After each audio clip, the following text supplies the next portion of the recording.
Understanding the brain is essential to understanding behavior, and we could obviously spend a lifetime learning about neuroscience and how our brains and our nervous systems are the driving force behind all things behavior from front to back.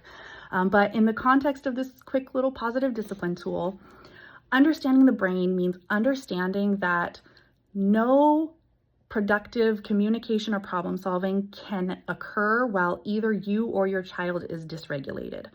Positive discipline often refers to the work of Dr. Dan Siegel, who uses a hand model of the brain, where our thumb in the middle here is our primitive brain, our limbic system, surrounded by the cortex with our prefrontal cortex right here. And in the prefrontal cortex is where all of our higher level thinking is.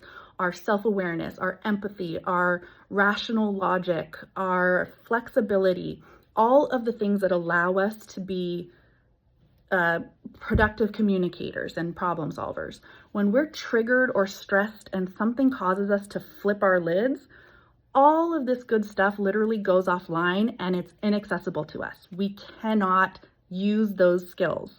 We're operating from a place of our primitive brain, which is usually kind of like a survival instinct. We're in flight, fight, freeze, or fawn response. For our kids, that's usually the yelling and the screaming and the tantrums, possibly the aggression, hitting, kicking, things like that. Could be a total shutdown where their kids are just not responsive. For us as parents, that's usually when we're yelling or snapping or threatening, being kind of the big scary adults.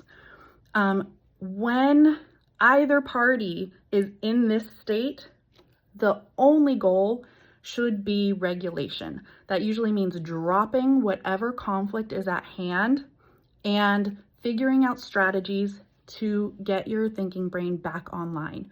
That could be taking a positive time out, going to a safe space where you can calm down. For some people, that could be exercise, sprinting up and down the driveway. It could be splashing cold water on your face, using ice. Figure out what works for you, figure out what works for your child, and practice using that when things have escalated and someone has flipped their lids. If you try to address problems in this state, things will only escalate. We don't have the skills to deal with them. Once both parties have calmed down and our thinking brains are back online, that could be 10 minutes later, it could be hours later, it could be days later, depending on the situation.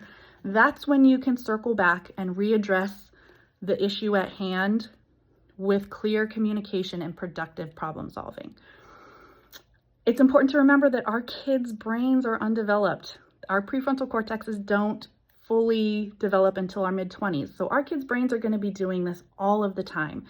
And if we're aware of that, we can understand when they exhibit a lot of these bad behaviors that it's not them choosing to be bad. It's them dealing with an underdeveloped brain.